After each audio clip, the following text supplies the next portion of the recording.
ओम शांति। सुनते हैं 24 अप्रैल 2022 की बाबा की मधुर महावाक्य। आज की मुरली के सार में शिव बाबा ने कहे, रहम दिल और बेहद के वैराग्य वृत्ति, रहम दिल और बेहद की वैराग्य वृत्ति। आज अव्यक्त वाणी है और यह मुरली चली है 31 मार्च 90 की है वाणी। तो देखिए विस्तार में बाबा ने क्या कहा। ब्राह्मण अर्थात रहम दिल बनना।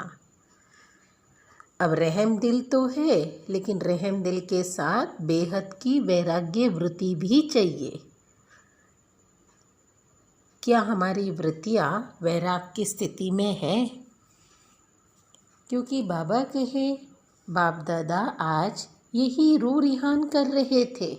रू रिहान अर्थात बातचीत कि सभी बच्चे नॉलेज में भी बहुत होशियार है।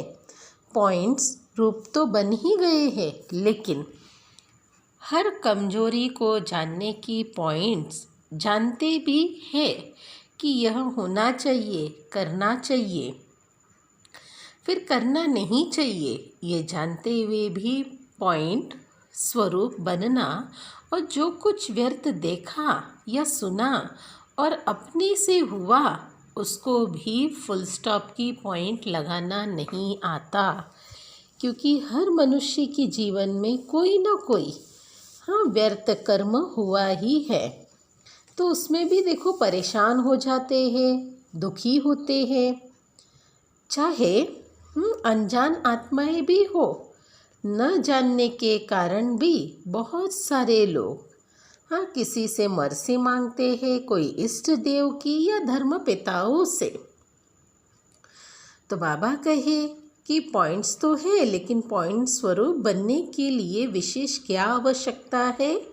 अपने ऊपर रहम, औरों के ऊपर भी रहम। भक्ति मार्ग में भी सच्चे भक्त होंगे, वह अपने भी सच्चे भक्त बने हैं। आत्मा में देखो वो सारा रिकॉर्ड भरा हुआ है कि सतयुग से लेकर अब तक कहाँ कहाँ कैसे कैसे पाठ बजाई।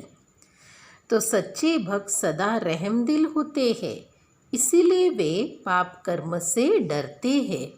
बाबा से नहीं डरते, लेकिन पाप से डरते हैं, क्योंकि कई पाप कर्म से बचे हुए रहे हैं ना। तो ज्ञान मार्ग भी जो यथार्थ रहम दिल है, उसमें भी 3 बातों से किनारा करने की शक्ति होती है। 3 बातों की किनारा करने की शक्ति। तो आज बाबा ने हम बच्चों को कहा कि ओरिजिनल श्रेष्ठ स्वभाव संस्कार देखो क्या है, उसमें भी कमी ना आए। अपने ऊपर अपने दिल का रहम कमियों के कारण वैराग्य दिला देता है। तो बाबा ने हम बच्चों को कहा कि बच्चे जैसे रहम नहीं होता, वे समझते हुए या जानते हुए भी 3 बातों के परवश बन जाते हैं। वह 3 बातें मुख्य देखो कौन से? अलबेलापन, ईर्ष्या और घृणा। एक है अलबेलापन, दूसरा है ईर्ष्या, तीसरा है घृणा। धर्मराज की सजा से भी किनारा होना है। ऐसे नहीं कि हमसे कोई भी कर्म हो जाए और फिर सजा खाए। देखो बाबा कहे, आप सब बच्चे कुल दीपक हो, और बाबा का भी आश बच्चों पर है, और दुनिया वालों का भी आश आप सब पर है। तो शिव बाबा को यह रिजल्ट देखना है कि त्रिमूर्ति बाप के तीनों संबंध में सर्टिफिकेट लिए। तीनों ही सर्टिफिकेट अर्थात स्व के प्रति, परिवार के प्रति और बाप के प्रति स्व उन्नति किए, ये बाबा सर्टिफिकेट देख रहे हैं। स्व उन्नति हुई तो परिवर्तन हुआ ही पड़ा है। इसलिए बाबा ने कहे, आप सबके ऊपर नव निर्माण का कार्य है। इतना बड़ा कार्य कर रहे हैं, तो नव निर्माण करते करते स्वनिर्माण अर्थात स्व परिवर्तन भी करो। उसके लिए तीव्रता से पुरुषार्थ हो। और पुरुषार्थ में नया नया लहर आए। आगे चलकर वायुमंडल के नज़ारे भी नज़र आ जाएंगे। अभी हर कर्म उमंग उत्साह से करना है और नया करके दिखाना है, क्योंकि सभी सेवाधारी है। बाबा ने कहा सभी सेवाधारी, अर्थात रहम दिल आत्माएं हो, और जो रहम दिल है वह वैराग की वृत्ति भी सहज ला सकते हैं। सुनते हैं आज का मीठा वरदान। बाबा ने कहा प्राप्तियों को इमर्ज करके सदा खुशी की अनुभूति करने वाले सहज योगी भव। प्राप्तियों को इमर्ज कर सदा खुशी की अनुभूति करने वाले सहज योगी भव।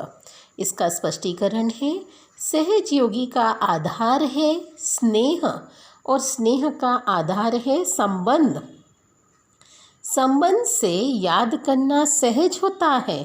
संबंध से ही सर्व प्राप्तियाँ होती है। जहाँ से प्राप्ति होती है मन बुद्धि, वहाँ सहज ही चली जाती है। इसलिए बाबा ने जो शक्तियों का या ज्ञान का व गुणों का सुख शांति आनंद प्रेम का खजाना दिया है, जो भी भिन्न भिन्न प्राप्तियाँ हुई हैं, उन प्राप्तियों को बुद्धि में इमर्ज करो तो खुशी की अनुभूति होते ही रहेगी और सहज योगी बन जाएंगे। आज का स्लोगन है, जो सर्व प्रश्नों से पार रहता है वही प्रसन्न चित्त है। जो सर्व प्रश्नों से पार रहता है वही प्रसन्न चित्त है। अच्छा, ओम शांति।